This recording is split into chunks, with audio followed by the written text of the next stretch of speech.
Az Európai Unió kék banánja. Az Európai Unió iparilag legfejlettebb területeinek sávja kis fantáziával banánra emlékeztet a térképen, amelyet a fogalmat megalkotó francia geográfus csapat feltehetően az EU kék zászlaja miatt stílusosan kék banánnak nevezett el. A banán lefedi többek közt Londont, Brüsszelt, Amsterdamot, Kölnt, Frankfurtot, és bár Svájc nem uniós tagország, jelentősége miatt magába foglalja Bázelt is, hogy aztán Zürichen át egészen Milánóig íveljen. A kék banán egyik csúcsa az ipari forradalom bölcsőjében a világ egyik legbefolyásosabb gazdasági központjában, Közép-Angliában, Birminghamben található. Hollandia elsősorban a külföldről behozott importnyersanyagokra építette világszínvonalú gépgyártását és dinamikusan fejlődő elektronikai iparát.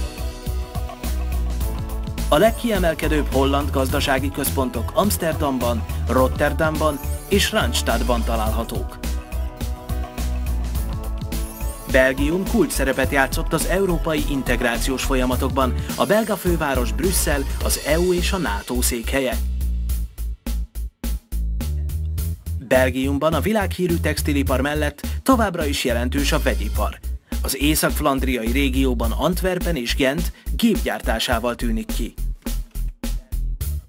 A kék banán fontos darabja Franciaország északi területe, ahol a legmodernebb csúcs technológiával készülnek a személyi és katonai repülőgépek mellett az olyan nagymúltú autómárkák, mint a Citroën, a Peugeot és a Renault. A németországi Ruhrvidéken, Európa egykori legjelentősebb fekete kőszénbányászatának központjában már a hagyományos nehézipar helyébe szintén a környezetkímélőbb autógyártás és elektrotechnika lépett, csak úgy, mint a délnémet területek ipari tartományaiban, Bajorországban és a Frankfurt központú Baden-Württembergben. A kék banán alsó csücskét az észak-olaszországi régióban található ipari tengely 3 városa, a fejlett gép- és autógyártással büszkélkedő Genova, Torino és Milánó alkotják. Az minden esetre kiderült, hogy autóban itt, Európában biztosan nem szenvedünk hiányt.